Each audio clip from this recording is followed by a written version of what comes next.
The air hung heavy with unspoken expectations. Jennifer Pan, a young woman with a demure smile, carried the weight of her parents' dreams on her slender shoulders. They had sacrificed everything to give her a better life in Canada, a life far removed from their humble beginnings in Vietnam. Han and Bishha Pan, with their unwavering work ethic and traditional values, had one unwavering goal: their daughter's success. Every report card, every extracurricular activity was scrutinized, measured against an impossible standard. Jennifer was to become a doctor, a pillar of respect and success. Anything less was simply unacceptable. The pressure was suffocating, a constant reminder of the life she was destined to lead. But beneath the surface of the perfect daughter, a seed of rebellion began to grow. The weight of her parents' expectations became an unbearable burden, a crushing force that threatened to shatter the facade of the obedient child. Jennifer yearned for freedom, for a life beyond the suffocating confines of her parents' control. And so began a dangerous game of deception. The lies started small, almost insignificant. A slightly inflated grade here, a fabricated extracurricular activity there. But like a vine twisting its way around a sturdy oak, the deception grew, slowly at first, then with alarming speed. Jennifer became adept at forging report cards, creating a fictional world where she excelled in her studies, meeting and exceeding her parents' expectations. She spun tales of scholarships earned and volunteer work undertaken, weaving an intricate tapestry of lies that shielded her from her parents' scrutiny. They, blinded by their own ambition for their daughter, accepted her fabrications without question. Jennifer, meanwhile, retreated further into her web of deceit, the line between reality and fabrication blurring with each passing day. Her double life became her refuge, a place where she could escape the suffocating pressure of her parents' expectations. She spent hours with friends, indulging in the carefree activities of youth that had been deemed frivolous and unnecessary by her parents. Her secret life, a stark contrast to the one she presented to her family, became her lifeline, a desperate grasp at normalcy. But secrets have a way of unraveling, and Jennifer's carefully constructed world was about to come crashing down.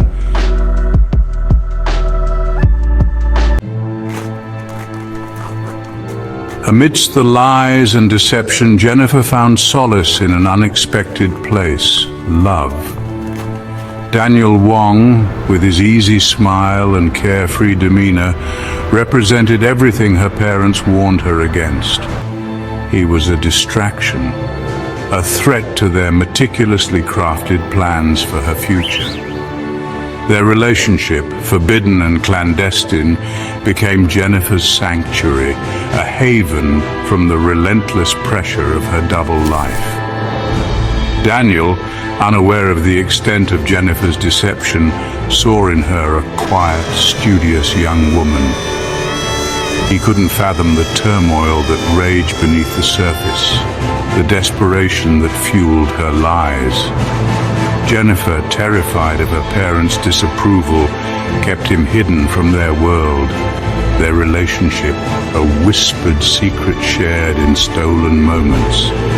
The weight of her lies grew heavier with each passing day, the pressure of maintaining her double life becoming almost unbearable. Jennifer was torn between the love she felt for Daniel and the fear of her parents' wrath. She knew they would never understand, never accept her relationship.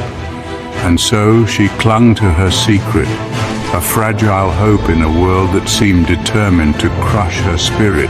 But love, like secrets, has a way of demanding to be seen. The truth. like a venomous serpent, slithered its way into the open, shattering the facade of Jennifer's carefully constructed life. Her parents, their suspicions aroused by inconsistencies in her stories, began to dig deeper, uncovering the truth behind her web of lies. The world Jennifer had so meticulously crafted crumbled around her, the weight of her deception crushing her spirit. The walls of her childhood home, once a symbol of security and stability, transformed into a prison, her parents her jailers. Confined to her room, her every move monitored, Jennifer felt her world shrinking, the life she had so desperately tried to create slipping away. Her parents, their anger and disappointment palpable, confronted her with the truth, their words laced with betrayal and accusations.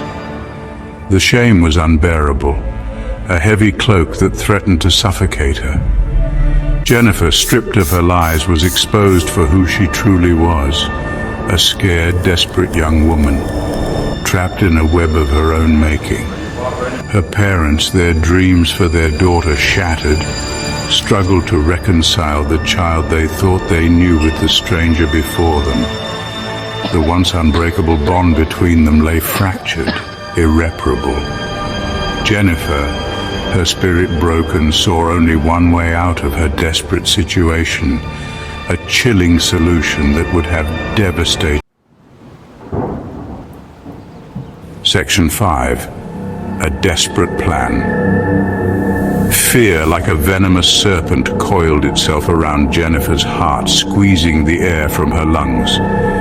Her parents, their anger a palpable force, had become her jailers, their disappointment a suffocating weight.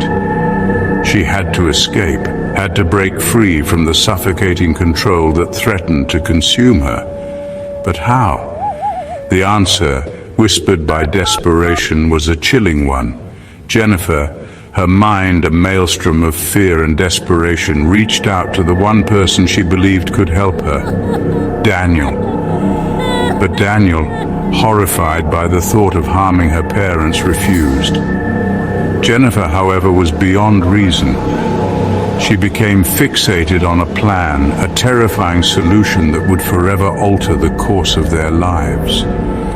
Driven by a desperate need for freedom, she contacted a shadowy figure from her past, a man known for his connections to the criminal underworld. Money, she believed, could buy her freedom, could rid her of the obstacles that stood in her way. A dark bargain was struck, a plan set in motion that would have devastating consequences. The die was cast, the wheels of fate set in motion. Jennifer, her heart heavy with a terrible secret, retreated further into herself, the darkness consuming her, twisting her thoughts, her actions. Section 6. The Night of Terror. The night was thick with a humid silence, the air heavy with foreboding. Inside the Pan household, a sense of normalcy prevailed, masking the horror that was about to unfold. Jennifer, her face a mask of forced serenity, shared a meal with her parents, the weight of her betrayal a leaden weight in her stomach. Unbeknownst to her unsuspecting parents, shadows lurked outside, their presence a silent promise of violence.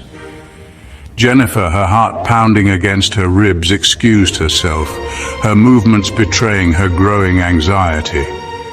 She unlocked the front door, granting access to the darkness that awaited. The silence of the night was shattered by the deafening roar of gunshots, the sound echoing through the quiet suburban street. Jennifer's parents, caught off guard, had no time to react, their cries for help silenced by the cold brutality of the attack. Biha, her eyes wide with terror, crumpled to the floor, her lifeblood staining the pristine carpet. Han, gravely wounded but clinging to life, watched in horror as his world imploded. The air, thick with the coppery scent of blood and the acrid smell of gunpowder, hung heavy with the stench of death. Jennifer, her face now streaked with tears, feigned shock and horror.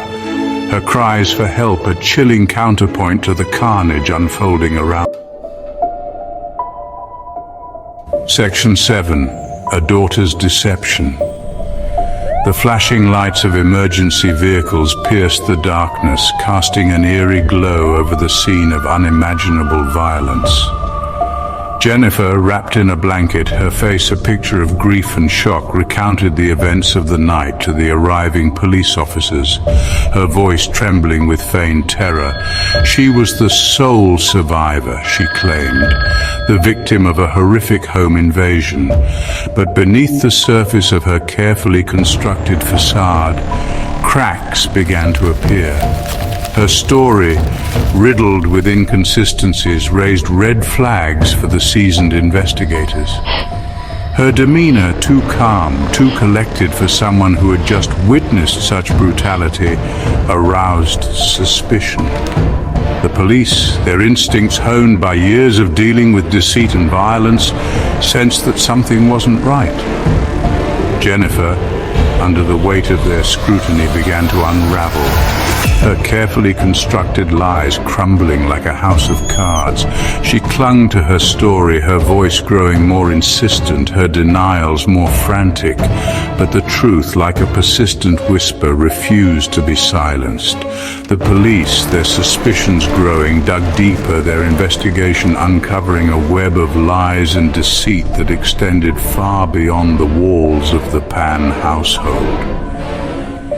Jennifer's carefully constructed world was about to come crashing down, exposing the darkness that lay hidden beneath the surface.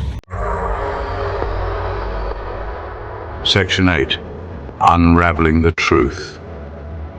The pieces of the puzzle, scattered and seemingly unconnected, began to fall into place, revealing a chilling picture of betrayal and deceit. Jennifer's phone records, a digital trail of her desperate plan, told a story that contradicted her carefully crafted narrative. Text messages, exchanged in the dead of night, exposed her communication with the shadowy figures who had carried out the brutal attack. The investigation led them to Daniel, his face etched with shock and disbelief as the enormity of Jennifer's betrayal became clear. He cooperated fully with the police, his testimony further implicating Jennifer in the heinous crime. The weight of the evidence was overwhelming, a damning indictment of a daughter's betrayal. Jennifer, confronted with the truth, crumbled, her carefully constructed facade shattering into a million pieces. She confessed to her role in the orchestration of her parents' murder. Her words a chilling testament to the darkness that lay within her. The girl who had once been the picture of obedience and filial piety stood revealed as a master manipulator, a cold-blooded killer who had sacrificed her own parents on the altar of her own twisted desires. The truth, like a double-edged sword, cut through the lies, exposing the depths of Jennifer's depravity and the devastating consequences of her actions. Section 9. Trapped in a Nightmare. The courtroom was hushed, the air thick with anticipation as Jennifer Pan, her face pale and drawn, stood trial for the murder of her mother and the attempted murder of her father.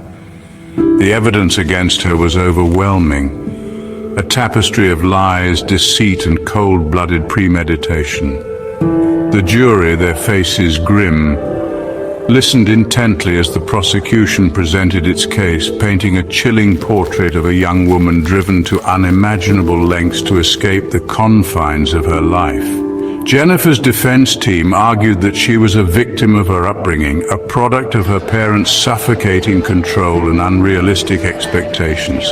They painted her as a scared, desperate young woman, manipulated by her boyfriend and driven to the brink by the unbearable pressure she faced. But the jury, their minds made up, remained unconvinced. The verdict, when it came, was swift and merciless. Guilty. Jennifer Pan, the daughter who had once been the apple of her parents' eyes, was sentenced to life in prison. Her freedom, the very thing she had craved so desperately, stripped away forever. She would spend the rest of her days trapped in a nightmare of her own making, haunted by the consequences of her actions. The case of Jennifer Pan serves as a chilling reminder of the devastating consequences of unchecked ambition, the corrosive nature of lies, and the dark potential